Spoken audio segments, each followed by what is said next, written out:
Mesdames et messieurs, bonjour. Je regrette très sincèrement de ne pas pouvoir être parmi vous pour cette nouvelle édition des trophées Logement et Territoire.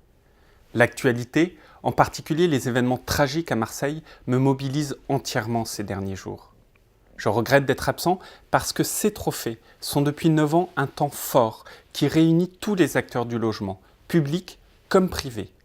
Ils mettent en avant une énergie qui se retrouve partout sur le territoire, que je peux constater, avec les acteurs économiques, mais aussi les élus locaux.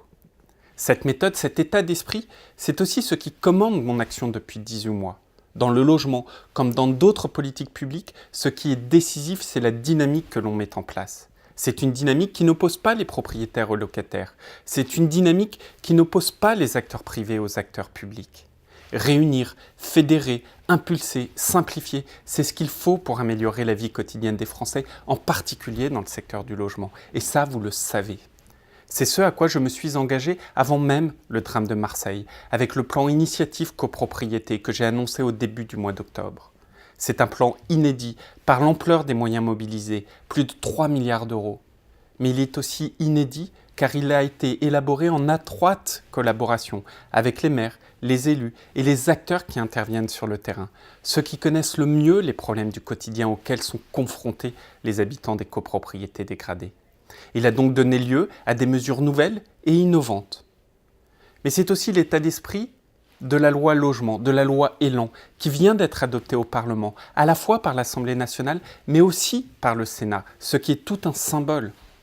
Cette loi Logement devrait être promulguée dans les tout prochains jours. Son objectif est de développer une offre de logement adaptée à chacun, en lien avec ses besoins, ses aspirations et son cadre de vie.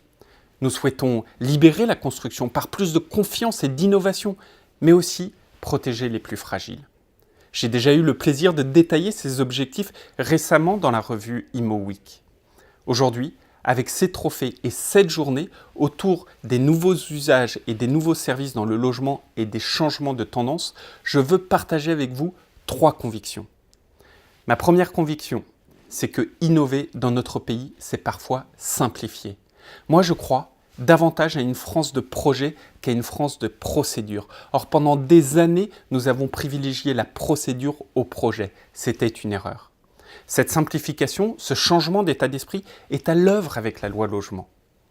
Nous allons simplifier le droit de la construction pour passer d'une logique prescriptive, de moyens, à une logique de résultats. Le code de la construction sera ainsi réécrit et le travail a d'ailleurs déjà commencé avec les professionnels.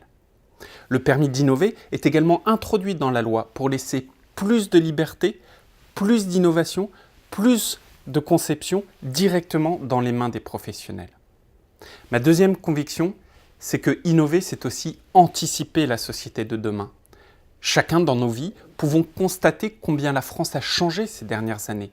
Nos modes d'échange, de déplacement, de consommation ont beaucoup évolué. Le logement n'échappe pas aux tendances de fond qui traversent la société française. Anticiper, c'est donc comprendre que l'enjeu décisif de la préservation de l'environnement amène à des logements de demain bas carbone, en mobilisant par exemple des produits biosourcés.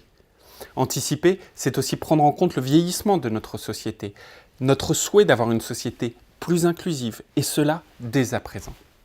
Puis ma troisième conviction, c'est qu'innover, c'est remettre l'usage au centre de tout, remettre l'humain au centre de tout. Je crois beaucoup au développement des réseaux intelligents pour répondre aux défis que je viens de citer. Les pistes sont nombreuses, vous en êtes les porteurs, vous en êtes les acteurs. Merci à vous et à toutes les équipes d'Imo Week de montrer que l'immobilier est tout sauf immobile. C'est un secteur en pleine transformation, c'est un secteur où l'esprit d'innovation est présent aujourd'hui dans les événements auxquels vous participez. Et ces trophées en sont un juste reflet. Je vous dis à très bientôt pour poursuivre nos échanges. Et encore une fois, je vous prie de bien vouloir m'excuser de ne pouvoir être avec vous, mais l'actualité aujourd'hui m'a retenu. À très bientôt, bon congrès, bon trophée, et soyez sûrs que je serai toujours à vos côtés pour porter cette société d'innovation, innovation pour lesquelles le logement, le secteur du logement a pleinement sa part. À bientôt.